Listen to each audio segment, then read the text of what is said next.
What the heck? Got water all over this floor. And I think it's coming from a leaky dishwasher. I've got to check that out, and I want to show you how you can check your dishwasher too. Sometimes it may not be as hard as you think to find a leak. On most cases, however, you're going to need to take this bottom panel off and run this dishwasher through a cycle and look under there with a flashlight, see if you see any dripping water anywhere. Now, how do you take this off? There's some screws down here generally. You undo those, and then this is going to kind of swivel up, but there's another screw up in here, and there's one over here. So in order to get those, you got to open the door. You got to look down there and find out exactly where the screw is. You got to undo the screw there, undo the screw here. It's kind of tricky to get your fingers down there and get that. But once you get those screws out and fished out, then you can pull this bottom panel off. Now, I've already taken these two screws off and the bottom ones, okay? So now you can slide that out like that, okay? And then this bottom piece, you need to make sure you look at that and see how that goes, because this bottom piece kind of slides up and down. You might want to remember that as you're pulling it apart, so that you remember how it goes back together, because you don't want to do it the wrong way, okay? All right, so make sure you keep all those screws in one place. All right, and then we'll look down underneath here.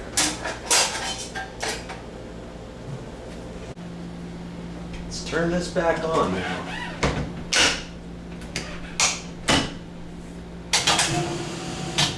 Just going to run it through a normal cycle.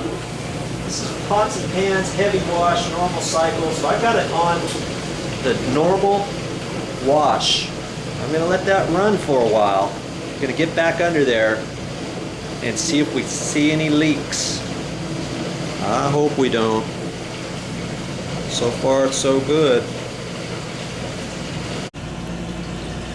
Now when you're checking for leaks, you've got to run this through an entire cycle. Don't just run it on normal wash or rinse and hold or something like that, because wherever your leak was,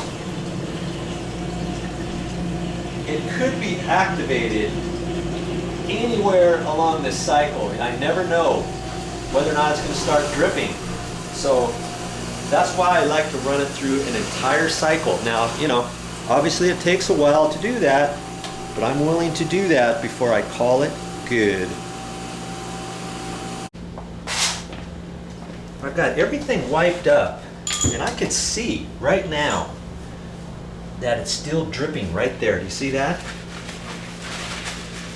Why are we going through all this effort? Why wouldn't we just call an appliance company?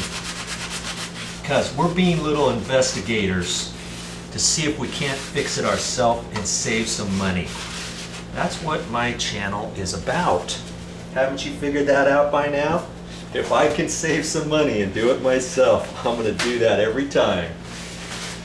So I want you to see the type of stuff that I go through to see if I can figure it out. If it's something, some motor or something like that. Obviously, I am not an appliance repair person, okay?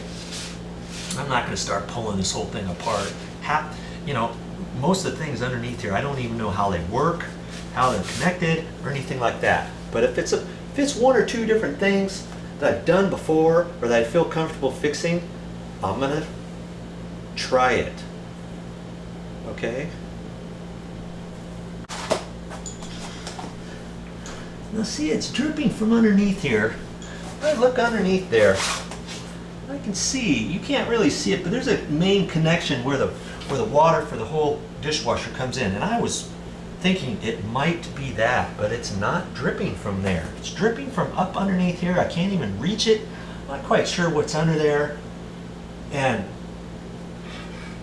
you know, I'm contemplating whether or not to just call an appliance guy. But where it's dripping from up here, I think if I just undo these two screws, see if this bracket will come down. Maybe I can see what's going on with that. I'm not going to give up just yet.